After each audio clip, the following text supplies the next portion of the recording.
بسم اللہ الرحمن الرحیم۔ حضرت عائشہ رضی اللہ تعالی عنہ کی روایت کا مفہوم ہے کہ نبی کریم صلی اللہ علیہ وسلم اپنے کاموں میں حتی الامکان دائیں طرف سے آغاز کرنا پسند فرماتے تھے، یہاں تک کہ آپ صلی اللہ علیہ وسلم وضو کرنے یا کنگا کرنے اور جوتا پہننے میں بھی دائیں طرف سے شروع کرنے کو پسند فرماتے تھے۔ یہ سنن ابی داؤد کی روایت ہے، جس میں ایک اہم ادب کی تلقین ہے کہ نبی کریم صلی اللہ علیہ وسلم عام طور پر اپنے کاموں کا آغاز دائیں طرف سے فرماتے تھے، چنانچہ وضو کرنا ہو، کھانا کھانا ہو، کنگھی کرنا ہو یا اور دیگر امور ہوں تو آپ صلی اللہ علیہ وسلم دائیں طرف سے شروع کرتے تھے۔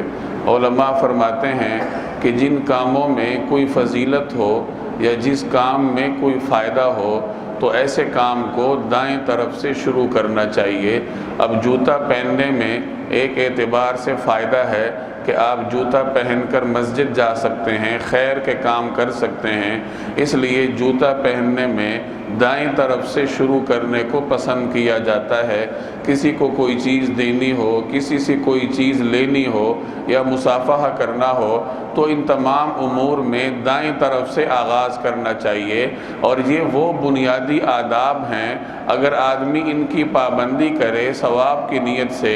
اجر بھی ملتا ہے اور پھر اس سے بڑھ کر کام کرنے کی توفیق ہوتی ہے۔ شریعت کے کاموں کے مختلف درجات ہیں، ایک درجہ مستحب کا ہے، اس سے اگلا درجہ سنت کا ہے، اور اس کے اگلے درجات فرض اور واجبات کے ہیں۔ جو آدمی مستحبات اور آداب کی پابندی کرتا ہے تو سنتوں، فرائض اور واجبات کی بھی اس کو توفیق ہوتی ہے، اور جو آدمی مستحبات کو چھوڑ دیتا ہے، آداب کو